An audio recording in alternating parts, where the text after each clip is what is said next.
Hello everyone, hope you're doing well. Today we are doing a video looking at some British vehicles from the World War II era that I'd like to see in the game. I used to do these videos a little bit and kind of stopped doing them just because the news started ramping up really hard in War Thunder, and luckily today there isn't that much news, so I can get back and have a look at some of these wonderful machines. At the same time, if you want to see the resources that I'm using or some little tidbits on the vehicles themselves, I will leave them in the description, so make sure to check them out.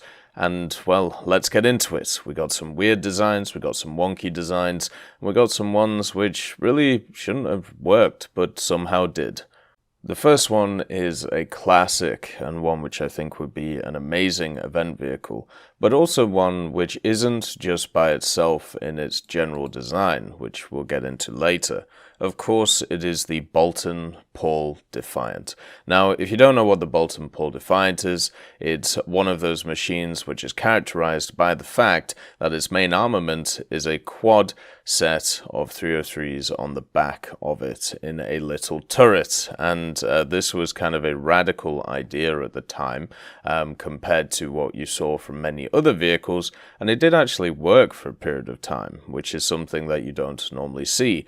Basically, there was a specification put out there, the F935, and it called for a two-seater fighter with the pilot occupying the front while a gunner occupied the rear in a swinging turret, and the result was the acceptance of the Boulton Paul Defiant, and this took over the aviation department of Boulton and also Paul Aircraft Company in June of 1934. So this is a pre-World War II aircraft. But unfortunately, there were a bunch of delays in production, which meant that the first Defiants didn't enter RAF service until December of 1939. With many pilots now getting used to the Spitfire and also the Hurricane, which had been recently delivered, first glimpses of the Defiant by the pilots indicated that the plane would be looking to a good future, so therefore it would actually be quite useful. The range of the Defiant was okay. It was actually more than the Spitfire, but not as much as the Hurricane, and its maximum speed was a bit of an issue since it had not a great engine by the time of 1939, but its main disadvantage was that it had no actual forward-firing offensive firepower, relying on only the dorsal turret in the back of it. And when they first appeared during the Battle of France, they actually had the element of surprise when attacking German bombers. The Germans had no idea that the British had an aircraft that could fire at them from the rear, and in the early days the Defiants actually had much success, not only against bombers but also against Bf-109s as well, who were caught unawares by the turret itself, so maybe thinking that they were dropping on a Spitfire or a Hurricane and then ended up getting rack-a-racked by the quad on the back. This was, I suppose, kind of an early implementation idea from the mid-30s for stuff like Schrag music, if you want to see it like that. But once the Luftwaffe pilots got their measure of the vehicle, the glory days of the Defiant were unfortunately over. Bf-109s showed its superiority in speed and general maneuverability. Even the Bf-110 was able to outperform the Defiant, which was then obviously doomed. If something like a Bf-110 was outperforming you, then you really had an issue during World War II, if you knew the issues that the Bf-110s had. So the Bf-110s in the Battle of Britain were supposed to be vehicles which would be able to defend bombers as they were going to the land. But what actually happened was it turned out the Bf-110s needed escorting because they were so useless compared to the standard Spitfires and even Hurricanes. Therefore, the Boulton Paul Defiant became death traps for their crews, incapable of dogfighting, and also they became far too slow in getting away from an incoming enemy. So many pilots actually later complained that it was also a difficult task in bailing out of a grease-stricken aircraft, and many had to go down with their planes. So it wasn't even safe to get out of the plane and parachute out, which was a problem. Many losses were incurred during the latter stages of the Battle of France and in the early stages of the Battle of Britain. that many Defiant squadrons were drawn to western and northern airfields away from the main combat areas. They were then used as night fighters, but again it was not best suited to the role, and many Defiant crews failed to return, and it was decided that the aircraft would be withdrawn from operational service in 1942. So what you end up with is a vehicle which used the Merlin III Rolls-Royce engine with about 1,030 horsepower. Its maximum speed was 304 miles per hour, which shows the general issue that this machine had. But generally, it was also one which, when you're looking at it, did take people by surprise. And also, the turret itself was the main changing factor on it, but also it added a ton of weight to the frame. The turret itself weighed 361 pounds, and then you have to add the 88 pounds of the 4 guns, and then also the 106 pounds of the ammunition, and then 35 pounds for the oxygen equipment and the gun sights for the gunner. So this hydraulic system that they'd created for this turret was very, very good for the time, but also made it so this vehicle was very, very lackluster when it comes to the air. So even though it was unique at the time, it is definitely a vehicle that will go down in history as one of those, well, it did okay to start with because of the element of surprise, but once it was figured out, it was annihilated.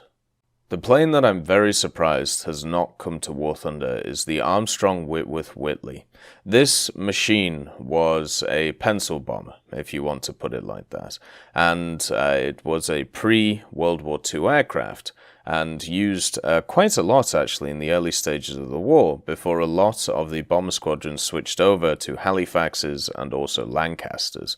The machine was a twin-engine cantilever monoplane with a retractable undercarriage, and it basically drew from a design on the AW23. It showed such initial promise that it was ordered off the drawing board, with the prototype flying for the first time from Baggington Aerodrome on the 17th of March 1936. It used 2 Armstrong Siddeley Tiger 9 engines, with the Mark II featuring a Armstrong Siddeley Tiger 11 supercharged engines to give it a little bit more power, and there was an initial order of 80 of them made, with 40 being Whitley Mark Is and 40 being Whitley Mark IIs, with the difference being, the major difference being the engine.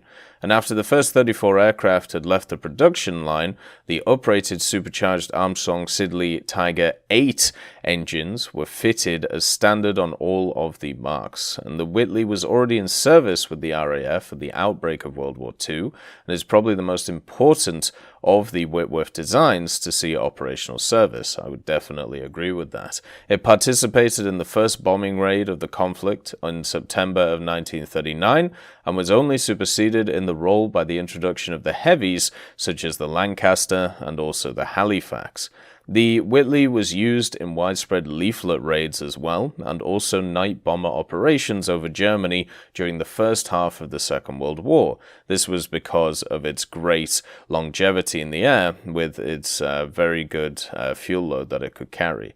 Later it also served as a glider tug, and took part in delivering airspeed Horsa gliders during the Battle of Normandy and the D-Day landings. So this wasn't just a bomber, it was also a paratrooper plane, and also a glider tugger. There was many different things that this thing did. They definitely got their worth out of it. And the Whitley was also used in support of clandestine operations of the resistance groups in occupied Europe, as well as taking on a maritime reconnaissance role with Coastal Command. It came in 6 variants, basically all going from the Mark I all the way to the Mark VI, or even the Mark VII, sorry. You had the 1, 2, 3, 4, 5, and 7. For some reason, they didn't like the Mark VI, but the main difference between them was the engines, and the most important variants were the Mark V and the Mark VII, though. These were specifically built for anti-submarine warfare. They featured additional fuel capacity, ASV radar, and also an additional crew member who would be used as a radio operator. This saw the aircraft all weighed up to be 21,660 pounds at the start from the Mark I, and then it eventually got to 33,950 pounds. So this was quite a heavy beast at the end of the day.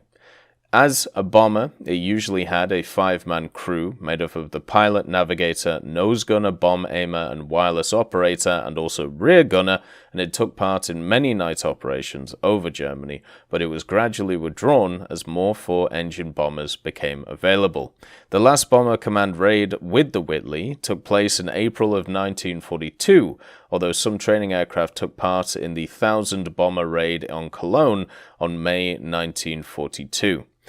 So this machine did have a nose turret, and also had a quad set of Browning machine guns in the tail turret, and it could carry up to 7,000 pounds of bomb load. Its maximum speed, though, only 230 miles per hour. So this was a slow machine with some decent bomb load behind it. And there's this book that I have by Patrick Otter. It's called Yorkshire Airfields in the Second World War. Now, if you don't know where Yorkshire is, it's basically northeast, central east of Great Britain or England, and it's a place basically where I'm from. And what they had was a ton of airfields in Yorkshire because it was the general place where Bomber Command ended up being during the war. And also, it was a key strategic point to be able to defend from the northern European areas, which would attack from areas such as, Denmark and Holland and areas like that. It was also a great place to launch to be able to attack Germany, especially because of the capacity of the bombers which the British used. So there's a ton of stories about Whitleys in here.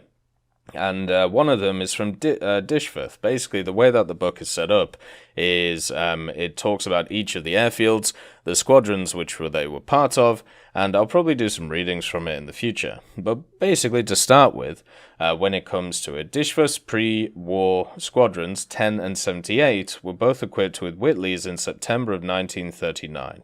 78 had been designated 4 Groups Reserve Squadron, providing training for new crews in days long before conversion units. It was therefore 10 Squadron which was first went to war from Dishforth, scattering leaflets hopefully across northwest Germany. These first operations quickly brought home to crews the difficulties of navigating over Europe at night, and one Whitley crash landing in Lancashire at the end of September. The following night, the squadron suffered 4 Group First casualties when Flight Lieutenant Alsop and crew were killed when their aircraft crashed into the North Sea, and King George VI made the first of 2 wartime visits to Dishforth in November of 1939, accompanied by the Chief of the Air Staff, ACM Sir Cyril Newell, and was shown around one of the 10 Squadron's Whitleys. 2 weeks later, 78 Squadron swapped places with 51 Squadron at Linton-on-Ouse, and both squadrons operated together in the first bombing raid against a German target. It came on the night of the 19th to the 20th of March 1940 on the seaplane base at Sylt, on the island of Hornum, and was retaliation against the attack on the Scapa Flow naval base, during which misplaced bombs fell on a nearby village. The attack was led by Whitleys of 102 Squadron at Driffield, but at Dishforth, invited national newspaper reporters were awaiting the return of 10 and 51 squadrons. When they heard that 10 COs, Wing Commander Bill Staton, had arrived early and flown several times over the target before bombing, he was selected as the hero of the hour, and the following day all the credit was given to Crackham Staton. There was barely a mention of the Driffield squadrons 102 and 77. Needless to say, this was to lead to some degree of friendly rivalry between the airfields. 51 Squadron, in the meantime, had suffered the only loss of the night, with Flight Lieutenant Baskerville's Whitley being shot down. And there's a ton of really cool stories about the Whitley in the book, basically talking about how it was used for paratrooper drops and also used for bombing raids and leaflet raids and all of that good stuff. It's definitely worth picking up if you can find it. Now, there is also an aircraft which some see as a middling affair between the Whitley and also the Lancaster and other four-engine machines, and that is, of course, the Avro Manchester. This was the direct ancestor of the Avro Lancaster, which came about, and it was based on a specification, P1336, and this called for a twin-engine medium bomber. There were two prototypes ordered, and the first of these flying for the first time at Ringway on the 25th of July 1939. The Avro themselves selected the 1760 horsepower 24-cylinder Rolls-Royce Vulture 1 engine to power the Manchester. And generally, when it was initially flown as a prototype, the tail section featured a low-set tailplane with twin fins, and following early test flying, a third central fin was fitted, although only the outer fins were fitted with rudders. This was obviously for stability. The second prototype flew in May 1940 and was fitted with defensive armaments comprising front, rear, and ventral Fraser-Nash turrets, each fitted with two 303 machine guns. The wingspan of the second prototype was also increased by nearly 10 feet by comparison to that of the first aircraft. There was an initial production order for this for 200 of Manchester 1s, and this was placed against the specification of 1937. These aircraft differing from the second prototype in having the ventral turret replaced by a more streamlined dorsal turret on the aircraft, and a further 100 aircraft were ordered from Metropolitan Vickers Limited to be built at Trafford Park. The deliveries from Avro commenced in July 1940, whilst Metropolitan Vickers aircraft followed a full 9 months later, and these had been severely delayed when their Trafford Park factory was extensively damaged by a bombing raid in December of 1940, and this resulted in the total destruction of what would have been their initial batch of 13 Metropolitan Vickers-built aircraft. This delayed the first delivery, which eventually took place in March 41.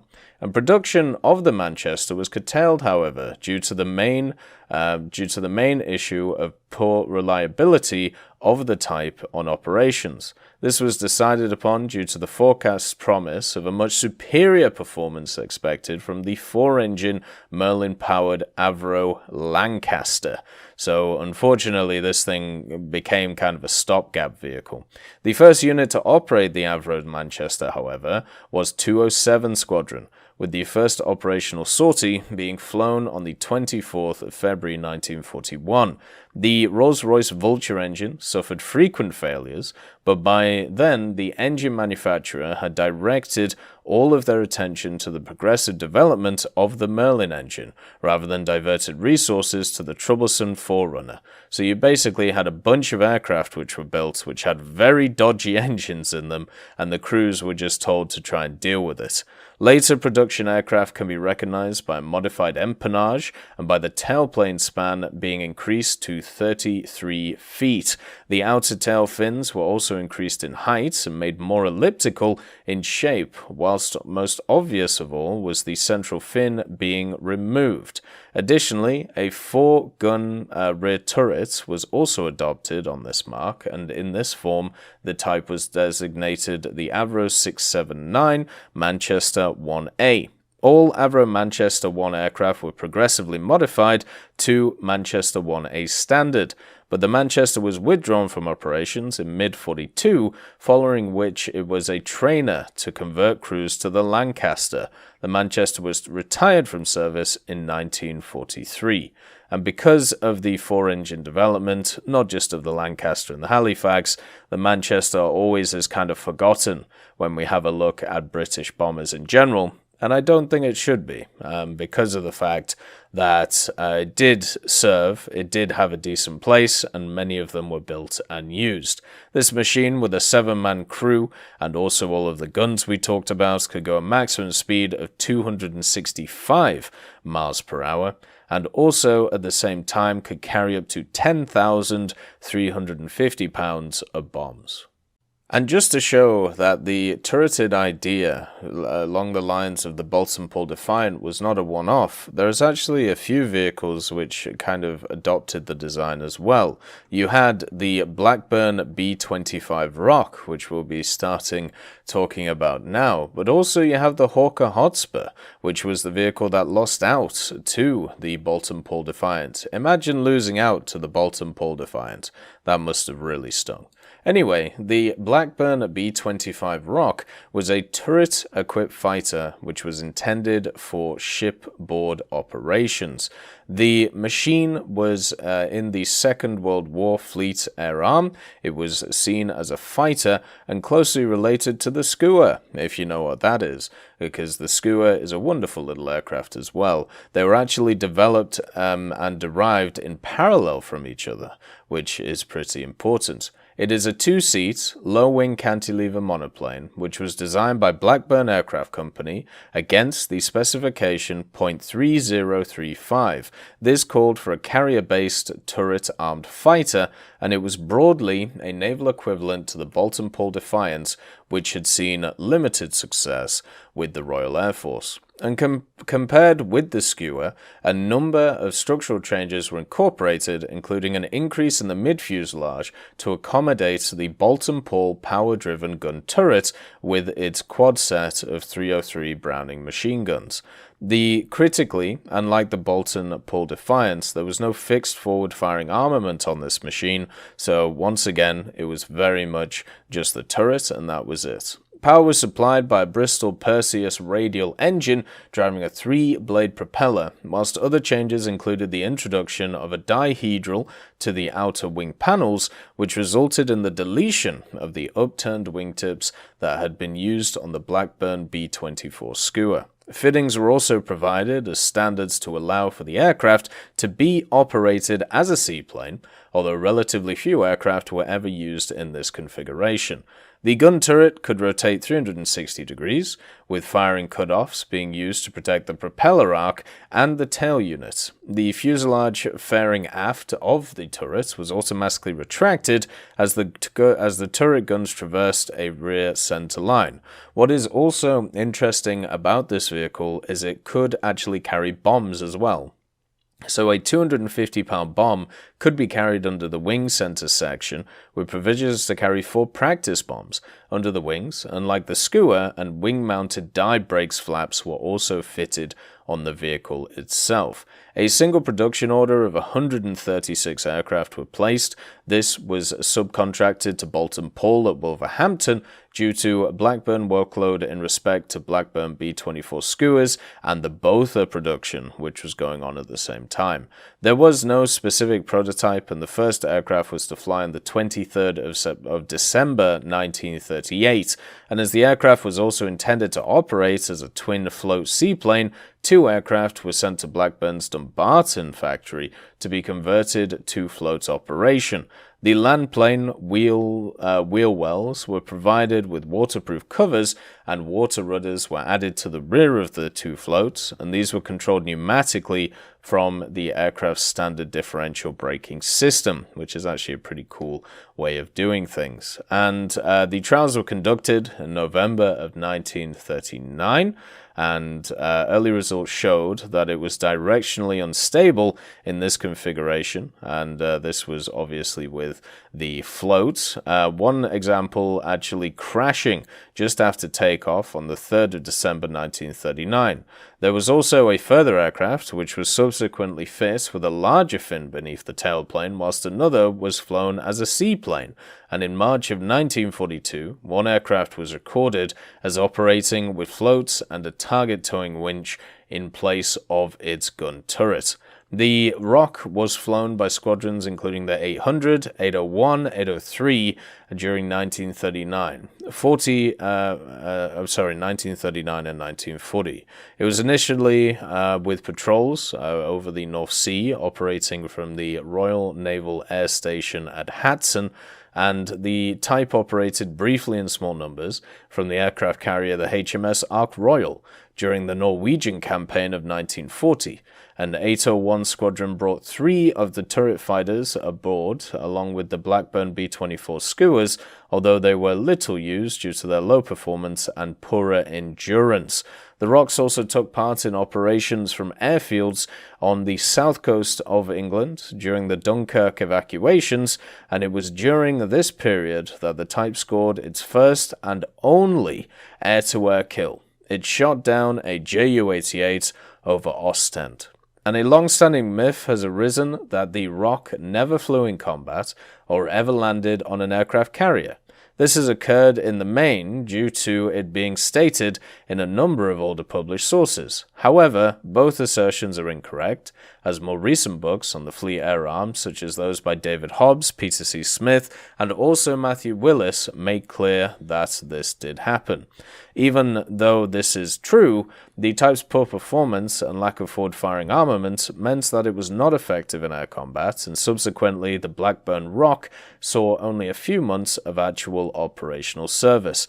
It was withdrawn from frontline service in 1940, but continued in a second role until 1944, serving with such units as the No. 2 Anti-Aircraft Cooperation Unit at Gosport, the 759 Fighter School at Yeovilton, the 760 Fighter Pool at Eastleigh, the 769 Squadron at Donnybristle, the 792 Target Towing Unit at St. Mirren, and also many others.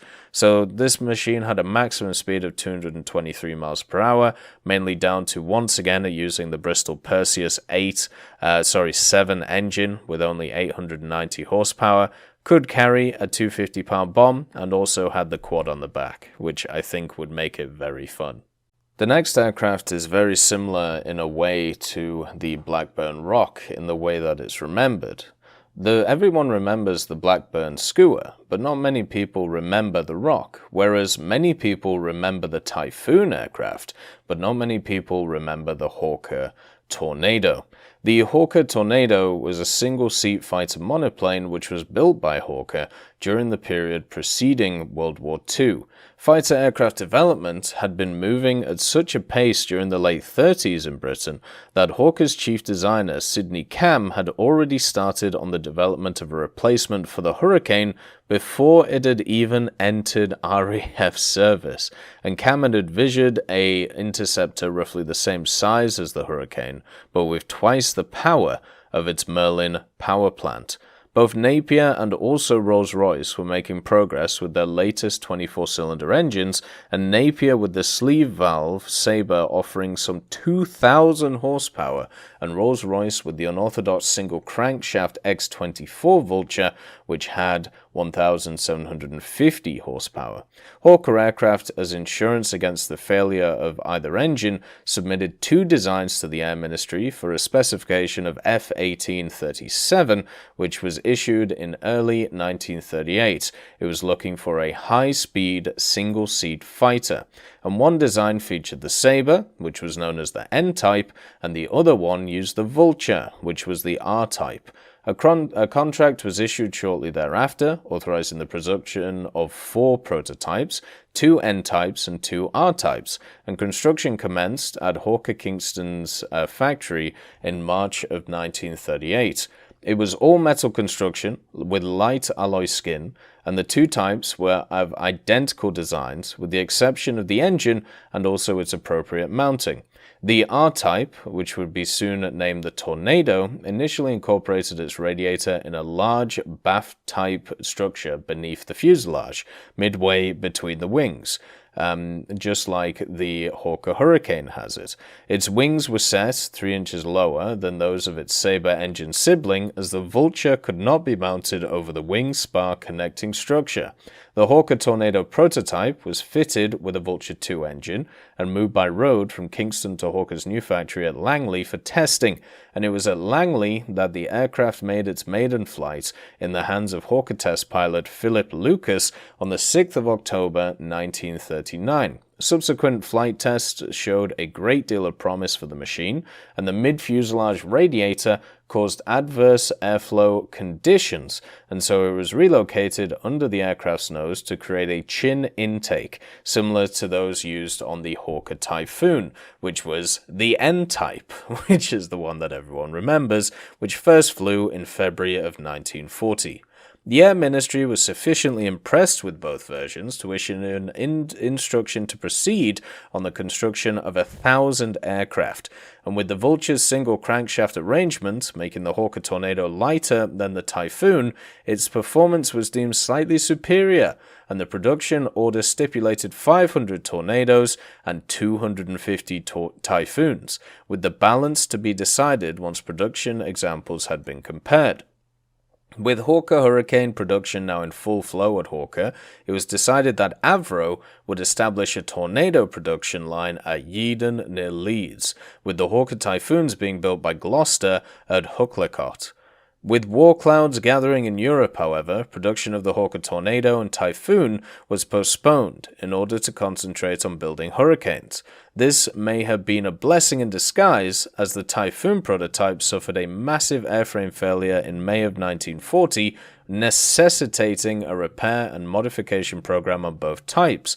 The second Hawker Tornado prototype was completed and flown on the 5th of December 1940, which incorporated the chin-mounted radiator from the outset, and at this point, the aircraft's prospects appeared better than those of its troubled Sabre-powered stablemate.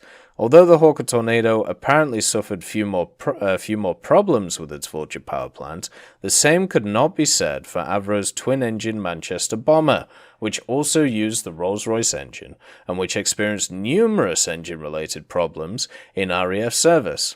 So Rolls-Royce had already requested that development of the complex Vulture engine may be terminated so the company could concentrate on production of proven engines like the Rolls-Royce Merlin, but the Ministry of Aircraft Production had insisted that production be continued. As the troubles of the Manchester increased, the decision was made to suspend all work on the Vulture engine in 1942. And by the summer of 1941, Avro had completed its first full production Hawker Tornado aircraft at Yeadon. Of these, only the first ever flew, making its first flight on the 29th of August of that year. And without a supply of engines, the Hawker Tornado production order was cancelled shortly afterwards and switched to the Hawker Typhoon instead.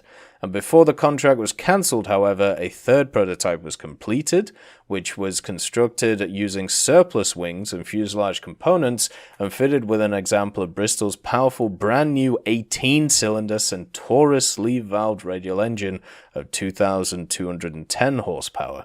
The aircraft made its first flight on the 23rd of October 41, but problems with the engine's cowling design led to various modifications and eventually an entirely new cowling system with new twin exhausts.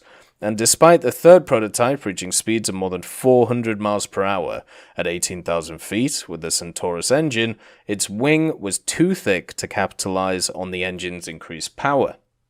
And as a result, when a thin-winged version of the Typhoon was developed as the Tempest prototype, the order had been placed for 6 pre-production Centaurus powered Tornadoes, which was cancelled in late 1942. And although all 4 of the Tornadoes built and flown were used for trials and various establishments throughout the war, they all were scrapped in the summer of 1944.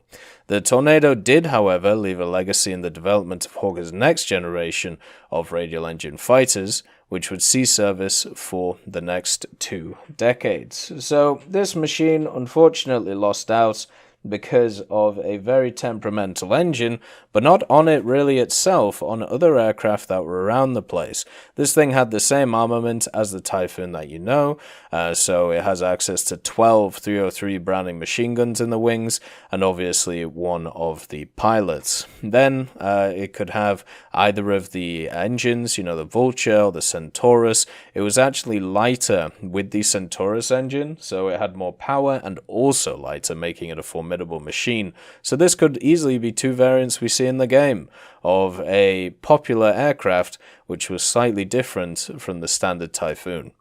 I hope you all have a wonderful day, and I'll see you next time.